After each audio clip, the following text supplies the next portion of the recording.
শুভ সকাল আমার প্রিয় বন্ধুরা, আশা করছি তোমরা যে যেখানে আছো সকলে ভালো আছো, সুস্থ আছো। বীরভূম জেলার ছোট্ট একটি গ্রাম থেকে আমি দৈবকী তোমাদের সকলকে জানাই আমার ব্লগ চ্যানেলে অনেক অনেক স্বাগত আর আমার অনেক অনেক ভালোবাসা। বাজে এখন সকাল 5:30 আর আজকে হচ্ছে শুক্রবার। ঘুম থেকে উঠেই মারুলি দিয়েছি, তারপরে দেখো উঠোনগুলো ঝাড় দিতে শুরু করেছি। আর সেই যে বড় ঝাঁটা নিয়ে আসা হয়েছিল তারপর থেকে ঝাড় দিয়েছি, তবে তোমাদের সাথে শেয়ার করা হয়নি। আজকে বেশ অনেক কদিন পর উঠোনটা ঝাড় দেওয়া তোমাদের সাথে শেয়ার করছি। আর প্রত্যেক দিন তো বৃষ্টি হচ্ছে, কালকের দিনটা যেন তো বৃষ্টি হয়নি, আর বেশ ভালো রোদ হয়েছিল, তো সেই জন্য উঠোনটা দেখো একটু শুকিয়েছে, একটু ধুলো ধুলো ভাব হয়েছে। অন্যান্য সময় না এই সময় করে এত ধুলো হয়, আর এবছর কাদাই ফুরোচ্ছে না, কাদা হয়েই থাকছে। তো যাই হোক আজকে একটু আর কি ঝরঝরে হয়ে আছে, তো ভালোভাবে দেখো ঝাড় দেওয়া হচ্ছে। আর বড় ঝাঁটাটায় বেশ তাড়াতাড়িও ঝাড় দেওয়া হয়ে যাচ্ছে। আর এদিকে দেখো আমাদের ধানের তলাটা নেই বলে জায়গাটা কত ফাঁকা ফাঁকা লাগছে। ওই জায়গাটায় তো ধানের তলাটা থাকতো, ভর্তি ভর্তি থাকতো, তবে অনেক কদিন হয়ে গেল তো প্রথম প্রথম খুবই ফাঁকা ফাঁকা লাগছিল, তারপরে ওই যে দেখে দেখে অভ্যাস হয়ে গেছে আর কি। তো যাই হোক দেখো এদিককার উঠোনটা পুরোটাই ঝাড় দিয়ে নিলাম, তারপরে চলে এলাম গলির দিকটায়। আর গলিটায় যেন তো খুব একটা বেশি রোদ পাচ্ছে না, তো সেই জন্য দেখো মাটিটা এখনো ভেজা হয়ে আছে, কারণ দুই দিকেই তো ঘেরা, রোদ পাচ্ছেই না আর কি। তো চলো গলিটা ঝাড় দিয়ে নিই, তারপরে তখন রাস্তার দিকগুলো ঝাড় দিয়ে নিব। গলিগুলো ঝাড় দেওয়ার পর আমি যখন রাস্তাগুলো ঝাড় দিচ্ছিলাম তখন জানো রুদ্রসোনা ঘুম থেকে উঠে পড়েছিল। আর ঘুম থেকে উঠে এত কান্নাকাটি শুরু করেছে, আমি তো দৌড়ে গেলাম ওর কাছে, গিয়ে ওর কাছে একটু বসলাম। কি বলতো, ওকে আর ভালো লাগছে না। বাচ্চা ছেলে তো, ওই যে হাতে প্লাস্টারটা করা আছে, ও বলছে মা এই প্লাস্টারটা খুলে দাও, আমার আর ভালো লাগছে না। আর কি বলতো, একটু তো বিরক্ত লাগবে, বাচ্চা মানুষ বুঝতে পারছে না। আর বড় মানুষ হলে কিন্তু বোঝে যে ডাক্তারে যতদিন বলেছে ততদিন কিন্তু রাখতেই হবে। এদিকে রাত্রেও যেন 2-3 বার কান্নাকাটি করে একদম উঠে পড়ছিল, ঘুম ভেঙে যাচ্ছিল, খুব বিরক্ত করছিল, এরকম হচ্ছিল, গরম লাগছিল। তো সত্যিই গো ছেলেটা খুব কষ্ট পাচ্ছে, আমাদেরও না আর মন মেজাজ ভালো নেই, ছেলেটার জন্য আমাদেরও কিছুই ভালো লাগছে না। তো যাই হোক ওদিকে অনেকক্ষণ ওর কাছে থাকলাম, ওকে চুপ করালাম, তারপরে আবার ওর বাবার কাছে ওকে দিলাম। তারপরে অনেকক্ষণ পর আমি এলাম বাসনগুলো মাজতে। আর এদিকে দেখো বাসনও আছে অনেকগুলো, কারণ সন্ধ্যেবেলা খাওয়া হয়েছিল, রাত্রেবেলা খাওয়া হয়েছিল, তো সমস্ত বাসন এই যে সকালবেলায় দেখো পুকুর ঘাটে ধুয়ে নিচ্ছি। তো যাই হোক বাসনগুলো ধুয়ে নেব সব, তারপরে রুদ্রর কাছে একবার যাব, দিয়ে ওকে দেখবো কি করছে না করছে, তারপরে ওর জন্য ডিম সিদ্ধ করতে দেব। তো আজকে 2টো ডিম দিচ্ছি, একটা হচ্ছে ভাগ্নি খাবে আর একটা রুদ্র খাবে। আর মা সকালবেলা খাবে না, মা বলে নাকি সকালবেলা ডিম খেলে গ্যাস হয়ে যাবে, তো সেই জন্য মা খাবে না। আর জলটা একটু আগেই বসিয়েছিলাম, অনেকে বলে দেখি গরম জলে ডিম দিলে নাকি ভালো ছাড়ে, তো সেই জন্য জলটা আগে বসিয়েছিলাম। আর একজন দিদিভাই কমেন্ট করে বলেছিলে যে জলে একটু লবণ দেবে, দেওয়াটা ভালো, তাহলে গ্যাস হবে না। তো আজকে একটু 1 চিমটে লবণও দিয়ে দিয়েছি। তো চলো এদিকে ডিমটা সিদ্ধ হতে থাক, আজকে ঢাকা দেবো। একজন এটাও বলেছো যে ঢাকা দেবে তাহলে পুরোটা সিদ্ধ হয়ে যাবে। ওই যে হাফ বয়েল রুদ্র খেতে চাইছে না, তো একটা ছোটো বাটি নিয়ে এসে ঢাকা দিয়ে হালকা আছে ডিমটা সিদ্ধ হতে দেবো। ওদিকে ডিমগুলো সিদ্ধ হচ্ছে, আর এদিকে দেখো একটা তো কিছু মুড়ি খাবার করতে হবে, তো সেই জন্য আজকে বরবটি কলাই সিদ্ধ করা হবে। আর অনেকদিন পরে বরবটি কলাই সিদ্ধ করা হবে। তো এদিকে দেখো বরবটিটা ভালো করে ধুয়ে নিলাম, কয়েকটা আলুও দিয়ে দিয়েছি ছোট ছোট করে, আর কয়েকটা শুকনো লঙ্কা দিয়েছি। তো সব কিছু দিয়ে দিলাম, এবার একটু তেল দেবো, তারপরে একটু লবণ দেবো, জল দেবো পরিমাণ মতো, তারপরে সিদ্ধ হতে দেবো।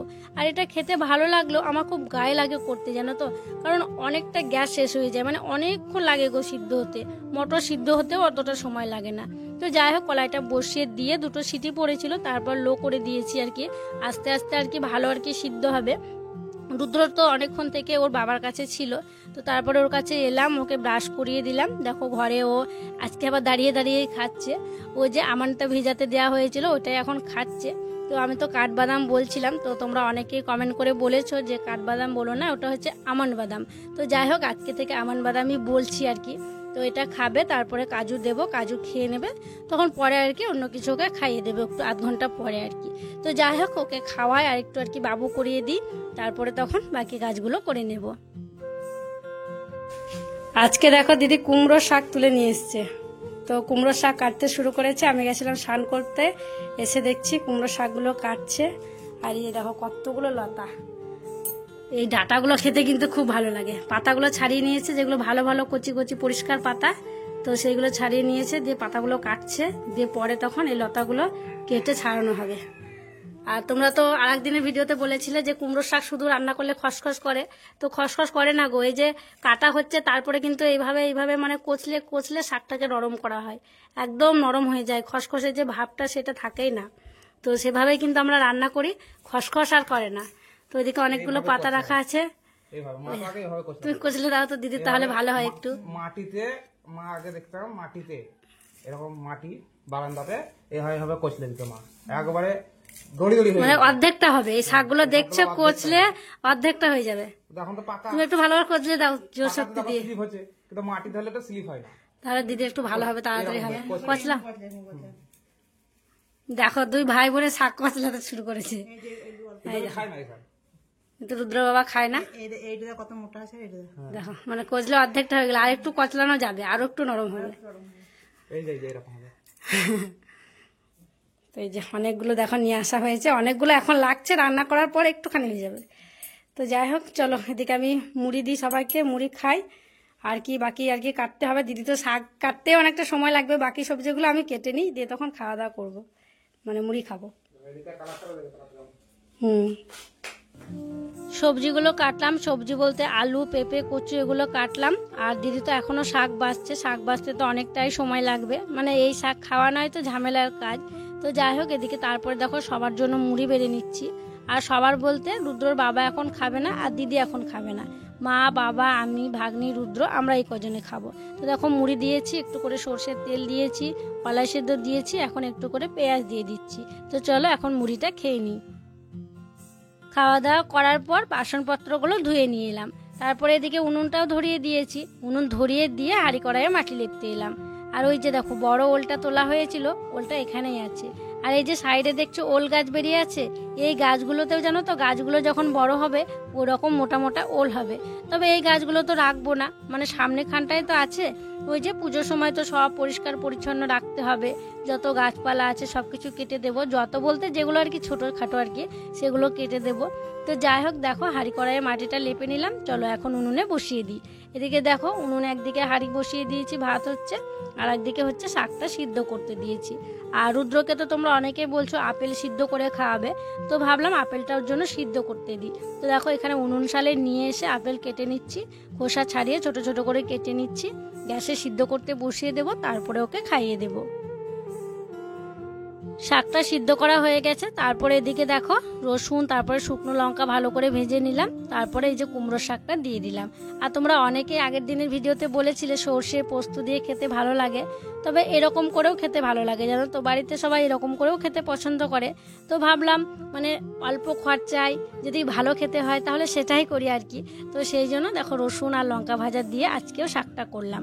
আর এদিকে ভাতটাও দেখো টকবকিয়ে ফুটে উঠেছে, আর একটু হলে ভাতটা নামিয়ে নেব। আমি ওদিকে রান্না করতে করতে আপেলটা সিদ্ধ করতে বসিয়েছিলাম, আপেল সিদ্ধ হয়ে গেছে। আর এদিকে দেখো ভাগ্নি রুদ্রকে খাইয়ে দিচ্ছে, খাও। মানে কি জানো তো কাঁচা আপেলটা একদমই খেতে চায় না, তো সিদ্ধ করে দিয়েছি, প্রথমে এনে ওকে দিলাম, বললাম চামচে করে তুলে তুলে বাম হাতে করে খাও, যে মানে কি খুশি ও, মনে করলে আলু সিদ্ধ দিয়েছি ওকে, মানে আলু সিদ্ধ বলো ভাজা বলো খেতে খুবই পছন্দ করে। তো দিয়ে পরে ভাগ্নি খাইয়ে দিয়েছে, দিয়ে বলছে কেমন আপেল আপেল খেতে লাগছে, তাই বলছে। দিয়ে ও মানে ভাগ্নি বলছে এটা রাঙা আলু আর লাল লাল খোসা ছিল, খেয়ে নাও। তো খাও, কি এটা কেমন লাগছে খেতে? তুমি একটু হাওয়া দিয়ে বসো বাবা, এটা ভেতরটা ঘেমে যাবে। কারেন্ট চলে গেছে জানো, সেই সকালবেলা আমরা যখন মুড়ি খাচ্ছিলাম তার আগে কারেন্ট চলে গেছে, এখনো কারেন্ট আসেনি, কেন কে জানে এতক্ষণ কারেন্ট থাকছে না। রুদ্র তুমি একটু বাইরের দিকে সিঁড়ির ওখানটায় বসো, কত ঘেমে গেছে বলো তো, ভেতরটা ঘেমে গেলে চুলকাবে তো। তুমি খেয়ে নাও অনুসারগুলো, আর মাকে একটু দাও, একটু নেবে তো, মাকে একটু দেওয়া হয়েছিল, আর যদি খাই তো দাও। মা আর খাবেন? হ্যাঁ আপেল খেতে চায় না কেউ জানো। ভাত নামিয়ে এই যে ভাতের ফ্যান ঝরাতে দিয়েছি, আর তারপরে এই যে দেখো শাকটাও করে নিয়েছি। তো কতটা শাক ছিল, এই বাটিটা 2 বাটি শাক ছিল, দেখো 1 বাটি হয়েছে রান্না করার পর। আর এই যে এখানে তারপরে হচ্ছে মাছগুলো ভেজে নিয়েছি, তো মাছগুলো তরকারি করা হবে কচু দিয়ে, পেঁপে দিয়ে, আর হচ্ছে আলু দিয়ে, মাছ দিয়ে ঝোল, পাতলা করে ঝোল, শাক আর মাছের টক করা হবে। আর ওই যে ওখানে দেখছো খোসাগুলো ভাসছে, ওগুলো আপেলের খোসাগুলো, মানে লালিকে দেওয়া হবে। তো সেই জন্য ওই আর কি শাক ধোয়া জল আছে একটু, আর আপেলের খোসাগুলো আছে, লালিকে দেওয়া হবে, তো সেই জন্য রেখেছি। এদিকে কড়াই উনুনে বসা আছে, চলো কড়াইটা ধুয়ে নিই, শাক লেগে আছে, ধোবো তারপরে ঝোলটা করে নেব। কাকা গেছিল বাজারে, বাজার বলতে পাশের গ্রামে আজকে আমাদের হাট বসে, ওই শুক্রবারে বসে আর সোমবারে বসে। তো কাকাকে কি আনতে দিয়েছিলাম দেখো, কাকাকে আনতে দিয়েছিলাম টমেটো আর কাঁচা লঙ্কা। এই যে টক হবে আর কাঁচা লঙ্কা থাকবে না সেটা হয়, কাঁচা লঙ্কা ছিল না। আর যে আর কি পাড়াতে সবজি নিয়ে আসে, কয়েকদিন থেকে দেখছি সেও আসছে না, সেই দিনকে নেওয়া হয়েছিল 4-5 দিন হয়েই গেল, তো তারপর থেকে আর আসেনি। তো সেই জন্য কাকা বাজারে যাচ্ছে, তো কাকাকে বললাম তাহলে আমাকে লঙ্কা আর টমেটো এনে দেবেন। তো এই দেখো মানে কয়েকটা লাল লাল টমেটো নিয়ে এসছে, কয়েকটা আর কি অর্ধেক পাকা আর কি নিয়ে এসছে, বেশ ভালোই হলো। যেগুলো খুব লাল সেগুলো আজকে দেয়া হবে, আর যেগুলো আর কি হালকা লাল সেগুলো থাকবে। তো এই যে খুব লাল লালগুলো আজকে দিয়ে দেব। আর লঙ্কার বোটাগুলো পরে সময় করে ছাড়িয়ে রাখতে হবে, লঙ্কার বোটা যদি ছাড়িয়ে রাখি বেশ অনেক দিন যায়, আর বোটা সমেত রাখলে তাড়াতাড়ি নষ্ট হয়ে যায়। এই কটা হচ্ছে 25 টাকা টমেটো, 80 টাকা কিলো টমেটো, 25 টাকা টমেটো নিয়ে এসছে। আর এগুলো হচ্ছে 10 টাকার লঙ্কা, লঙ্কাটা বেশ 10 টাকার অনেকগুলো দিয়েছে। তবে যে গ্রামে পাড়াতে আসে সে জানো তো 16 টাকা শোয়া নিচ্ছে কাঁচা লঙ্কা, আর কাকা 10 টাকায় দেখো 100-র বোধহয় বেশি নিয়ে এসছে। রান্না বান্না সেরে হাঁড়ি কড়াই মেজে রুদ্রকে আগে ভাত খাইয়ে দিয়েছি, তারপর সবাইকে খেতে দিয়েছিলাম, আর শেষ বেলায় দেখো আমি খাচ্ছি। আর সেই যে আজকে সকালবেলা কারেন্ট গেছে, এখনো কারেন্ট আসেনি, এদিকে আমাদের মোবাইলেও চার্জ নেই জানো তো। এরপর থেকে যে কি করে কি করবো, কি তোমাদের সাথে শেয়ার করবো কিছুই বুঝে উঠতে পারছি না, কখন কারেন্ট আসবে তাও বুঝতে পারছি না। কেউ কেউ বলছে নাকি 5টার সময় কারেন্ট আসবে, এখন ওই দুপুর 2টো মতো বাজছে। তো যাই হোক আজকে আবার ছোট থালাতে ভাত নিয়েছি, কারণ রুদ্রকে যতটা ভাত দিয়েছিলাম ততটা ভাত খায়নি, ও একটুখানি ছিল। আর কি বলতো, খাওয়ার আগে যদি একটুখানি ভাত খাওয়া যায় না তাহলে খেতে ইচ্ছে করে না, তো সেই জন্য অল্প করে ছোট থালাতে ভাত নিয়েছি। আর এই যে কুমড়োর শাক, আর হচ্ছে কচু আলু পেঁপে মাছ দিয়ে ঝোল, আর আমড়া দিয়ে পেঁয়াজ দিয়ে মাছ দিয়ে টক, এই হচ্ছে আজকে রান্না বান্না। আর এত গরম কি বলবো গো, আর খেতে বসলে না বেশি গরম লাগে। আর এদিকে রুদ্ররও খুব অসুবিধা হচ্ছে, ও পুরো ঘেমে যাচ্ছে একদম, এইগুলো একদম ভেজা ভেজা লাগছে। ওকে বলছি তুমি চুপ করে এক জায়গায় বসো, একটু খাওয়া দাওয়া করে নি, দিয়ে ওকে একটু বাতাস করতে হবে, ওকে ঘুম পাড়ানো যাবে না। ঘরে যদি ঘুম পাড়ায় প্রচন্ড গরম লাগবে, বাইরে তবুও একটু হাওয়া বাতাস আছে, বাইরে নিয়ে গিয়ে বসে থাকতে হবে। খাওয়া দাওয়া করার পর বাসনপত্রগুলো মাজলাম, আর খুব গরম লেগেছিল। আর এখানে দেখো সব পেতে দেওয়া হয়েছে, যে ভাগ্নি রুদ্র শুয়ে আছে, মানে এখনো পর্যন্ত কারেন্ট আসেনি, যে ঘরে একটু ছেলেটাকে ঘুম পাড়াবো, মানে ঘেমে যাচ্ছে। যে পাখা নিয়ে এসছি, বাইরে আবহাওয়া একটু ঠান্ডা আছে, মানে দেখো পাশের পাতাগুলো নড়ছে, একটু বাতাস দিচ্ছে। তো ছেলেকে নিয়ে এই অবস্থায় রাস্তায় কাটাতে হচ্ছে, রাস্তায় ছেলেকে ঘুম পাড়াতে হচ্ছে, এমন অবস্থা। ছেলেকে একটু ফ্যানের বাতাসে আরামে ঘুম পাড়াবো, তা না ঘেমে একদম চকচক করছে। বাবু নড়াচড়া করো না, বেশি বেশি নড়াচড়া করছে না, ঘেমে এখন মন হচ্ছে। পাখাটা কেমন আওয়াজ দেখো।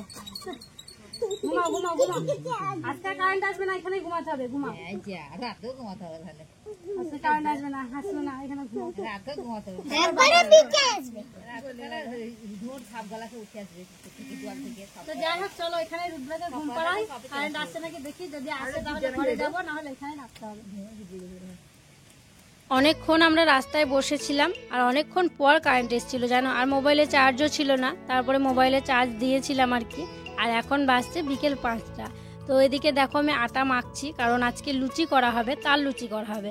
তো কি হয়েছে জানো, মানে ভাগ্নি না অনেক কদিন থেকে বলছে যে তাল লুচি খাবো তাল লুচি খাবো, ওই কয়েকটা তাল আর কি কুড়িয়ে নিয়ে এসেছিল। তো 3টে তাল নিয়ে এসেছিল, তালগুলো তো আবার ঘষতে গিয়ে দেখছি 2টো খারাপ হয়ে গেছে, একটা ভালো হয়ে আছে। তো 2 আটে একটা তাল আর কি ঘষে নিলাম, আর আজকে ঝুড়িতে করেই ঘষে নিয়েছি, যে তালটা ঘষে এখন তাল লুচি করা হবে, সেই জন্য ওদিকে মাখছি। আর এদিকে দেখো রুদ্রসোনা চুপ করে বসে আছে, আর ওর গা হাত পাটা একটু মুছিয়ে দিলাম, কারণ খুব ঘেমে গেছিলো জানো তো, মুছিয়ে দিয়ে একটু আর কি দেখো অন্য জামা পরিয়ে দিয়েছি। তো ওদিকে সব কিছু মেখে একদম দিদি ওদিকে বেলে দিচ্ছিল, আমি দেখো এদিকে কড়াই বসিয়ে দিয়েছি। আর বেশি করছি না তো, অল্প করে করছি, কারণ বেশি তাল ছিল না, তো তার জন্য আর কি গ্যাসে করতে শুরু করলাম। আর করে দিচ্ছি এই কারণে, কারণ তাল তো শেষ প্রায় আর কি, আর জানো তো গাছে আর তাল পড়ছে না আর কি, 2-1টা আছে, পাচ্ছিও না আর কি, তো সেই জন্য করে দিচ্ছি। আর পরে হবে কি হবে না, তাল আর কোথায় পাবো বলো, এই গাছের তালটা আর কি শেষ হয়ে গেছে। তো যাই হোক এদিকে দেখো খুব একটা বেশি ফুললো না, আর এমনি লুচিগুলো কিন্তু বেশ ভালো ফোলে। তো যাই হোক, প্রথমটা ফোলেনি, কিন্তু দ্বিতীয়টা দেখো বেশ ভালো ফুলেছে।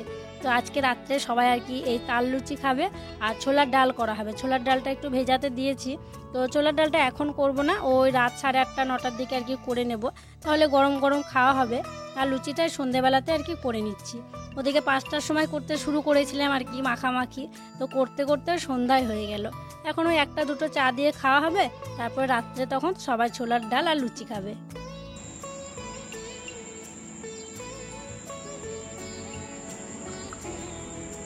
এখন বাজে রাত 9:30, আর ওই যে লুচি ভাজা হয়েছিল, তারপরে রুদ্রকে খাইয়েছিলাম লুচি, জানো তো। তো আজকে দুপুরবেলায় তো রুদ্র ঘুমায়নি, তো একটুখানি দিয়ে পড়াতে বসিয়েছিলাম, এত ঘুম এসছে ওর, মানে পড়তে পড়তে ঘুমিয়ে গেছিল। তো ও এইমাত্র উঠলো, ওকে খাইয়ে দিলাম, আর বাকি বাড়ির সববার খাওয়া হয়ে গেছে। তারপরে দেখো আমার জন্য নিয়ে নিয়েছি লুচি আর ছোলার ডাল। তো ছোলার ডাল করা তো তোমাদেরকে দেখানো হয়নি, এই যে হচ্ছে ছোলার ডাল আর হচ্ছে তাল লুচি। তো আজকে রাত্রে সবার আর কি রাত্রের খাবার হচ্ছে ছোলার ডাল আর লুচি। তো চলো লুচি খেয়ে নি এখন, দেখি কেমন লাগছে ছোলার ডাল দিয়ে তাল লুচি। মানে তাল লুচি ছোলার ডাল দিয়ে কখনো খাওয়াই হয়নি, জানো তো। তো চলো খেয়ে দেখি কেমন লাগছে। ভালোই লাগছে। তো রুদ্র তো এখনই উঠলো, আবার যে কখন ঘুমাবে তার কোনো ঠিক নেই। কিছুক্ষণ আগে বসে থাকবে, তারপর পরে ঘুমাবে হয়তো অনেক রাত্রের দিকে। তো চলো তাহলে বন্ধুরা, আজকের ভিডিওটা আর বড় করছি না, এখানে বিদায় নিচ্ছি। তোমরা সকলে ভালো থেকো, সুস্থ থেকো। আর যারা নতুন বন্ধু হয়ে আমার এই ভিডিওটি দেখছো, তাদের কাছে একটি অনুরোধ করব, আমার চ্যানেলটিকে সাবস্ক্রাইব করে আমার পাশে থেকো। আর যারা পুরনো বন্ধু হয়ে আমার পাশে আছো, তাদেরকে আমার অসংখ্য অসংখ্য ধন্যবাদ আর অনেক অনেক ভালোবাসা। দেখা হবে আবার পরবর্তী ব্লগে।